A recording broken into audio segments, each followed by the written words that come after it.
Hello friends, welcome to my YouTube channel. इस video में हम पृथ्वी के हीट बजट के बारे में पढ़ने वाले हैं। ये क्लाइमेटोलॉजी में एक बहुत इम्पोर्टेंट टॉपिक है और काफ़ी सवाल इससे पूछे जाते हैं। नेट जेआरएफ, सीवीटी, पीजी और ग्रेजुएशन में भी ये टॉपिक्स लगभग हर यूनिवर्सिटी में मिलते ही हैं। तो चलिए आज हम इसे बहुत ही सिंपल वे में समझने वाले हैं। थोड़ा सा कॉम्प्लिकेटेड लगता है स्टूडेंट्स को, बट कोशिश करेंगे हम इसे आसानी से समझने का। तो सबसे पहले हम ये समझते हैं हीट बजट होता क्या है। तो अगर सिंपल शब्दों में कहें तो हीट बजट जैसे धरती पर सूर्य से रेडिएशन प्राप्त होता है, सूर्य का जो भी है उष्मा इंसोलेशन प्राप्त होता है धरती को, और धरती से वापस भी चला जाता है। जैसे दिन में सूर्य का रोशनी प्राप्त होता है और रात में वापस से पृथ्वी अपने नॉर्मल टेम्परेचर पे आ जाता है। यानी कि जितने भी रेडिएशन सूर्य से आते हैं धरती को, वो विभिन्न भागों में, मतलब किस किस भाग से किस किस यूनिट, कितना यूनिट किस भाग में आता है और वापस से कैसे चला जाता है, इस टॉपिक में हम समझते हैं हीट बजट। तो ये जो हीट बजट का जो कॉन्सेप्ट था वो जीटी तिरवाठा जी के द्वारा दिया गया था 1943 में। ठीक है, ये डेट वैसे ज्यादा जरूरी नहीं है, लेकिन आप इसे याद रख सकते हैं। तो चलिए शुरू करते हैं अभी से समझना, और लास्ट में डायग्राम भी है इससे रिलेटेड, वो भी हम देखेंगे।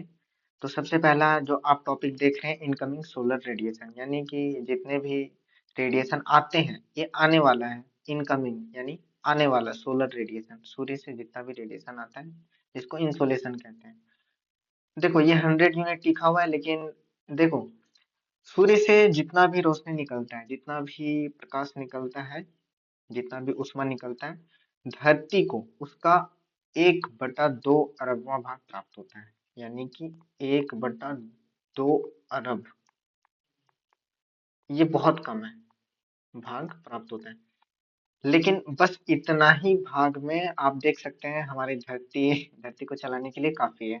ठीक है, तो अब इस 1/2 अरबवें भाग को अगर हम 100 यूनिट मान लें, तो कितना कितना यूनिट कहाँ कहाँ खर्च होता है और वापस से कैसे वो वापस से स्पेस में चला जाता है, वो हम इस टॉपिक में समझेंगे। इसलिए हमारी जो धरती है वो बैलेंस है, न ज्यादा गर्म हो पाती है और न ही ज्यादा ठंडा, रहने लायक हम लोग के लिए बेस्ट है। ठीक है, तो अब तो ये रहा बात, 100 यूनिट आया। ठीक है, 100 यूनिट आया। अब ये 100 यूनिट कहाँ कहाँ खर्च होगा? 35% एल्बिडो, एल्बिडो भी समझेंगे क्या होता है। सेकेंड है 14 unit, 14 unit absorb by atmosphere, और 51 यूनिट एब्जॉर्ब बाय अर्थ। अब देखो आया 100%, 100 यूनिट परसेंट जो भी बोलो, उसमें से पहला जो एल्बिडो है उसमें 35 यूनिट, मतलब ये इसके थ्रू वापस से स्पेस में चला जाता है। एल्बिडो का मतलब सिंपल, इसका कोई अर्थ तो समझ में नहीं आ रहा है शब्द से, लेकिन इसका मतलब यही होता है कि शुरू होते ही खत्म हो गया, ये मतलब आया और वापस से रिफ्लेक्ट करके चला गया। ठीक है, इसका कोई योगदान नहीं होता है किसी भी एटमॉस्फेयर में या फिर कहीं भी धरती में, कोई योगदान नहीं होता है, क्योंकि ये आते के साथ वो वापस से स्पेस में चला जाता है। अब देखो जैसे सोलर रेडिएशन आया धरती को, टकराकर 27% क्लाउड से टकराकर वो वापस से चला गया स्पेस में, मतलब शुरू होते ही ये खत्म, कोई इसका योगदान, कोई इसका मतलब रोल नहीं है धरती को गर्म करने या कुछ भी करने में। ठीक है, 6 यूनिट डस्ट वाटर पार्टिकल्स, मतलब एटमॉस्फेयर में डस्ट होते हैं, वाटर पार्टिकल्स होते हैं, तो इससे रिफ्लेक्ट करके वो वापस से स्पेस में चला जाता है। ठीक है, ये डायरेक्ट स्पेस में जा रहा है, कहीं भी ये रुक नहीं रहा है। ठीक है, और 2 यूनिट स्नो, आइस, यानी धरती पर आ रहा है लेकिन स्नो से टकराकर तुरंत स्पेस में चला गया। ठीक है, अब ये तो रहा एल्बिडो यानी 35%, ये इंपॉर्टेंट है, ये सवाल मतलब एमसीक्यू में ये पूछे जाते हैं। ठीक है, दूसरा है एब्जॉर्ब बाय एटमॉस्फेयर। अब जितना भी आया, 100 यूनिट आया, 35% तो ऐसे ही वेस्ट चला गया, अब बचा 65%। ठीक है, 65 यूनिट। अब 65 यूनिट में भी 14 यूनिट एटमॉस्फेयर एब्जॉर्ब कर लेता है, और बचा हुआ 51 यूनिट डायरेक्टली धरती को, मतलब सरफेस पे प्राप्त होता है, धरती के सरफेस तक 51 यूनिट्स पहुंचते हैं। ठीक है, अब इसको भी अगर हम ब्रेक डाउन करें तो 34 unit receive through direct radiation के थ्रू 34 यूनिट आता है, और रिसीव्ड एज डिफ्यूज डेलाइट यानी कि विस्तृत दिवा प्रकाश के रूप में 17 यूनिट आता है। देखो ये सब टर्म्स जो है वो अभी थोड़ा सा डिफिकल्ट लगेगा, लेकिन फिर इसको अगर हम एक बार डायग्राम में देख लेंगे तो ये बहुत इजी है वैसे भी। ठीक, तो ये तो रहा आने का, मतलब जितना भी सोलर रेडिएशन आता है 100 यूनिट, वो कहाँ कहाँ किसके किसके थ्रू आता है और कैसे चला जाता है। 35% तो वैसे भी चला गया है वापस, अभी बचा है 65%। ठीक है, 65 यूनिट अभी डायरेक्टली इनडायरेक्टली एटमॉस्फेयर या फिर धरती में मतलब योगदान दे रहा है 65 यूनिट। ठीक है, 35 यूनिट यूजलेस एल्बिडो। अब देखो ये तो रहा आने का, मतलब आया, अब इसको हमको वापस से भेजना भी पड़ेगा, नहीं तो अगर ये रहा तो गर्म हो जाएगा और धरती है सो रहने लायक नहीं रहेगा, मतलब इसको वापस भी हमको भेजना है।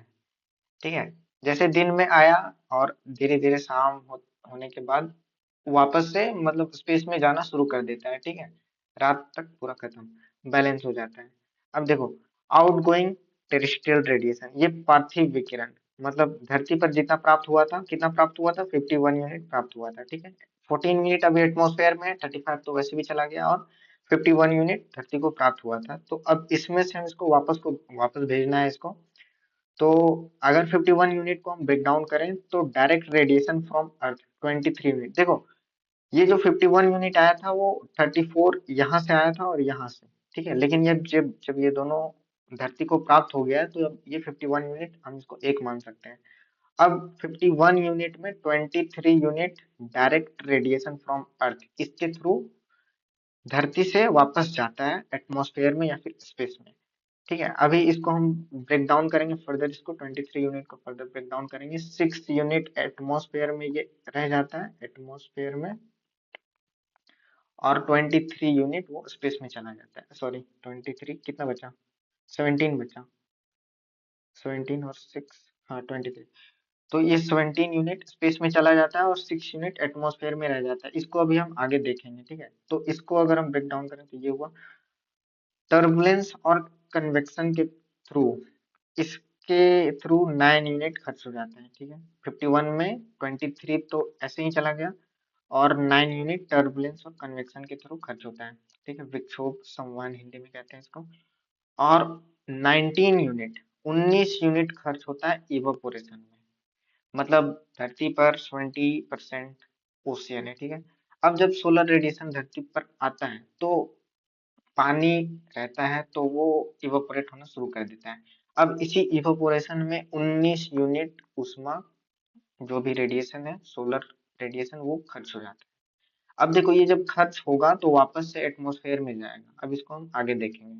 तो ये तो रहा था, ये तो रहा आउटगोइंग टेरेस्ट्रियल रेडिएशन यानी बहिर्गामी पार्थिव विकिरण। अच्छा एक चीज यहाँ देखने वाला है, देखने वाली बात है, ये बहिर्गामी ये जब सूर्य धरती पर मतलब सूर्य का जब रोशनी धरती पर आता है तो वो लघु तरंग के रूप में होता है, शॉर्ट वेव। और जब वापस से टेरेस्ट्रियल रेडिएशन के थ्रू वापस से जब रिफ्लेक्ट करता है धरती से तो वो लॉन्ग वेव के थ्रू करता है। ठीक है, ये छोटा सा चीज था जानने लायक। अब देखो ये आउटगोइंग टेरेस्ट्रियल रेडिएशन 51 यूनिट ये चला गया। ठीक है, अब ये चला गया एटमॉस्फेयर में, अभी इसका योगदान है। ठीक है, अब ये खत्म नहीं हुआ है, इसमें से सिर्फ 17 ये जो यूनिट है वो स्पेस में गया है। 35 याद रखना, 35 पहले चला गया, अब ये 17 यहाँ से गया है। अब एटमॉस्फेयर में क्या चल रहा है वो हम इसमें देखेंगे। तो एटमॉस्फेयर में डायरेक्टली या इनडायरेक्टली 48 यूनिट का योगदान होता है। ठीक है, कैसे अभी हम इसको देखेंगे। शुरू में हमने देखा था 14 यूनिट एटमॉस्फेयर में ही रह गया था, यहाँ पर atmosphere absorb by atmosphere 14 unit, तो 14 यूनिट तो अभी भी एटमॉस्फेयर में होगा, तो ये एटमॉस्फेयर में 14 यूनिट यहाँ से आया। ठीक है, फ्रॉम टेरेस्ट्रियल रेडिएशन अभी हमने यहाँ देखा था ये वाला 23 यूनिट वापस से रिफ्लेक्ट करके एटमॉस्फेयर के थ्रू स्पेस में चला जाता है, लेकिन एटमॉस्फेयर में जाते समय 6 यूनिट एटमॉस्फेयर अब्सॉर्ब कर लेता है, वो 6% यहाँ से आया 6 यूनिट।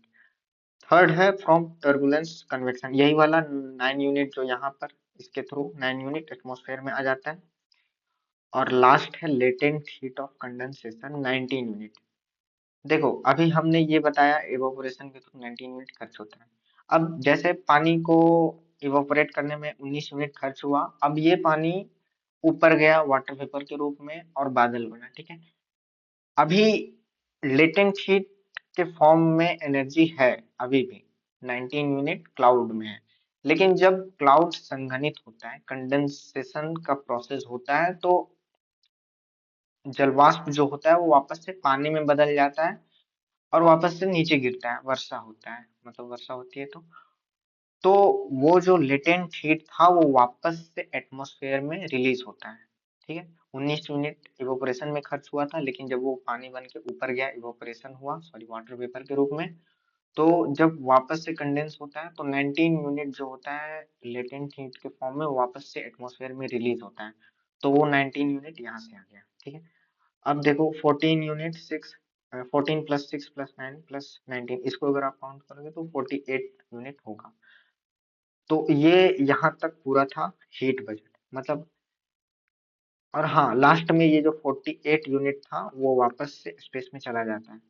अब देखो, शुरू में 35 यूनिट वो चला गया था स्पेस में, 35, और यहाँ से 17 यूनिट गया था स्पेस में डायरेक्टली, और अभी 48 यूनिट गया, यानी ये तीनों को अगर आप काउंट करोगे तो पूरा 100% होगा। 35 प्लस 48 प्लस 6 कितना था, 17, काउंट करके देखना, 100 यूनिट आएगा। अब देखो ये तो था थ्योरेटिकल पार्ट, लेकिन अगर हम इसको डायग्राम के थ्रू समझेंगे तो बेहतर समझ में आएगा। आप देख सकते हैं 100 यूनिट, ये आप यहाँ से ले सकते हैं 100 यूनिट। एक मिनट, पेन चेंज कर लेते हैं। हाँ, 100 यूनिट ये यहाँ पर था।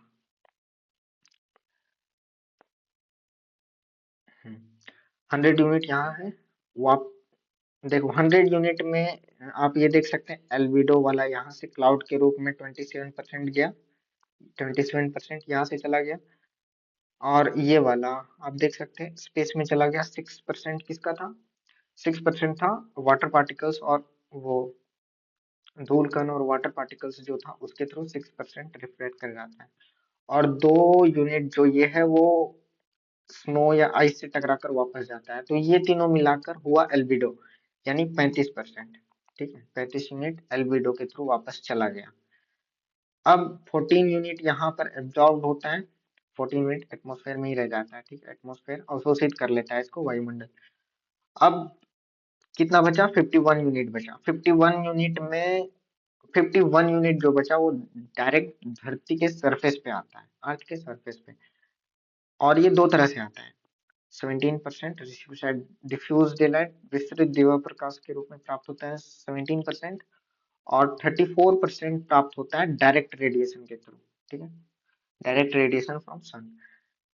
तो ये तो रहा आने का, मतलब 51% अभी भी धरती के सरफेस पे है, 14% यहाँ है, और 35% वो एल्बिडो के थ्रू वापस चला गया, जिसको एल्बिडो कहते हैं, ठीक है। अब इसको हमको वापस भेजना है, तो वापस भेजेंगे हमको कैसे, 35% तो वैसे भी चला गया है, इसको आपको इंक्लूड नहीं करना, अभी हमको जो बचा था उसको बाहर करवाना है, ठीक है। अब ये देखो 51% तो यहाँ पर था, 51%, अब इसमें से 23% माइनस होता है और वापस से रिफ्लेक्ट करके पार्थिव विकिरण के रूप में बाहर जाता है, तो इसमें से 6% एटमॉस्फेयर एब्जॉर्ब कर लेता है, और 23 का 6% तो यहाँ हो गया, और 17% डायरेक्ट स्पेस में चला जाता है, खत्म, शून्य। 9 यूनिट, ये जो 9 यूनिट है वो संवहन और टर्बुलेंस, विक्षोभ और टर्बुलेंस कन्वेक्शन के थ्रू 9 यूनिट यहाँ खर्च होता है, और ये भी अभी एटमॉस्फेयर में है, ये वापस गया नहीं है, अभी स्पेस में नहीं गया अभी तक। और 19 यूनिट जो हमने अभी बताया आपको वाष्पीकरण में खर्च होता है, और वापस से संघनन जब होता है तो लेटेंट हीट ऑफ कंडेंसेशन के रूप में वो 19% एटमॉस्फेयर में रिलीज होता है। तो अब देखो, हमने अभी बताया आपको कि एटमॉस्फेयर में डायरेक्ट या इनडायरेक्टली, डायरेक्टली या इनडायरेक्टली 48% या 48 यूनिट योगदान होता है, ठीक है। अब इसमें 6% यहाँ है, 9% यहाँ है, और 19% यहाँ, ठीक है। ये कितना हुआ, 6, 9 और 6, 15, 15, 30 और 4, 34, 34 हुआ। और आपको याद होगा ये 14 यूनिट यहाँ पर था, तो पहले से है यहाँ, वैसे डायग्राम में लिखना चाहिए था बट इसमें नहीं लिखा गया है। कोई नहीं, हम इसको ऐड कर देते हैं। तो ये 48% यहाँ हो गया, और ये 48% वापस से स्पेस में चला जाता है। तो ये था हीट बजट ऑफ अर्थ, कैसे आया और कहाँ कहाँ किस थ्रू, किस माध्यम से वो वापस स्पेस में चला गया। ठीक है, अब इसका हम ड्रॉबैक देखेंगे। क्या इस थ्योरी का कुछ ड्रॉबैक भी है, वो हम इसको देखने वाले हैं। तो सबसे पहला, जैसे मुझे पढ़ते वक्त मुझे ये नहीं समझ में आया कि ये जो त्रिवार्था महोदय हैं वो कैसे मतलब इसको पता लगाए, मतलब कैसे ये पता किए कि 2% यहाँ से रिफ्लेक्ट कर रहा है, 35% ऐसे रिफ्लेक्ट किया, मतलब कैसे पता चला, मतलब ये तो एक अनुमान है ना। हर जगह तो वो थर्मामीटर लेके चेक नहीं कर रहे हैं ना वो, पृथ्वी के हर जगह पे। तो एक डाउट ये भी है कि ये एग्जैक्टली कैसे बता सकता है, मतलब कोई कि यहाँ यहाँ से ऐसे ऐसे गया।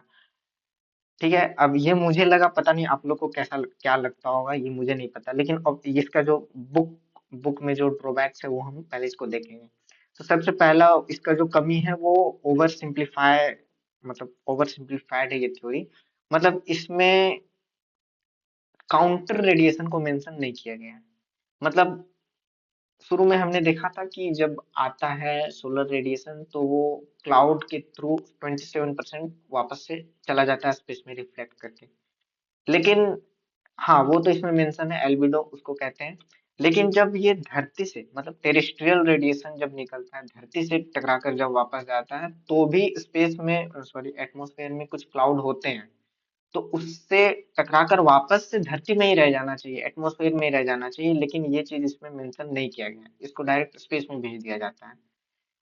तो ये इसका एक ड्रॉबैक ये हो गया। दूसरा ड्रॉबैक है ये नो स्पेशियल वेरिएशन, मतलब हाँ ये भी ठीक है कि बहुत सिंप्लीफाई करके ये थ्योरी दिया गया, मतलब बहुत सिंपल है, लेकिन एक्चुअली में इतना सिंपल है नहीं जितना इसमें दिखाया गया है। ठीक है, नो स्पेशियल वेरिएशन, यानी कि स्पेशल वेरिएशन को इसमें मतलब नेग्लेक्ट किया गया है, क्योंकि धरती पर हर एक जगह, हर एक समय एग्जैक्टली सेम सोलर रेडिएशन प्राप्त नहीं होता है। ठीक है, इक्वेटर पे बहुत ज्यादा सोलर रेडिएशन प्राप्त होता है, और जैसे जैसे हम पोल की तरफ जाते हैं बहुत कम होते जाता है।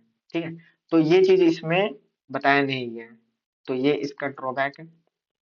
थर्ड इसका ड्रॉबैक है नो सीजनल वेरिएशन। हाँ, इसी तरह सीजनल वेरिएशन भी अलग अलग समय पे अलग अलग रेडिएशन, जैसे 21, सॉरी, 21 मार्च के बाद, 21 मार्च, हाँ 21 मार्च के बाद धरती है सो उत्तरायण होना शुरू होता है, मतलब नॉर्थ हेमिस्फेयर की तरफ, सॉरी सन का जो रेज है वो नॉर्थ हेमिस्फेयर की तरफ शिफ्ट होता है। 21 जून को डायरेक्ट कर्क रेखा पर पड़ता है, और उसी तरह वापस से 21 दिसंबर को ये मकर रेखा पर पड़ते हैं, ट्रॉपिक ऑफ कैप्रिकॉर्न पे। बट सीजनल वेरिएशन इस जो ये जो थ्योरी है उसमें मेंशन नहीं किया गया है, मतलब एवरेज ले लिया गया है, हर चीज को बहुत सिंप्लीफाई कर दिया गया है। फोर्थ ड्रॉबैक है इसका no role of human activities. देखो इसमें ह्यूमन एक्टिविटीज को भी नेग्लेक्ट किया गया है। अभी देखो इसको एक एग्जांपल से समझते हैं।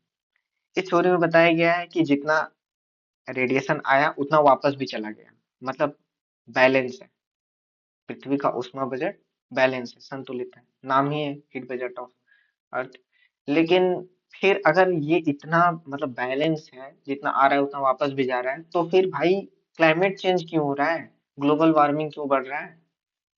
तो वैसे इसका जो मेन रीजन है वो ह्यूमन है, मतलब ह्यूमन के जितने भी एक्टिविटीज हैं, ये जो गाड़ी वगैरह, व्हीकल्स वगैरह, इंडस्ट्रीज वगैरह, इसके कारण जितने भी मतलब क्लाइमेट चेंज हो रहा है इसके कारण हो रहा है, और टेम्परेचर बढ़ रहा है धीरे धीरे।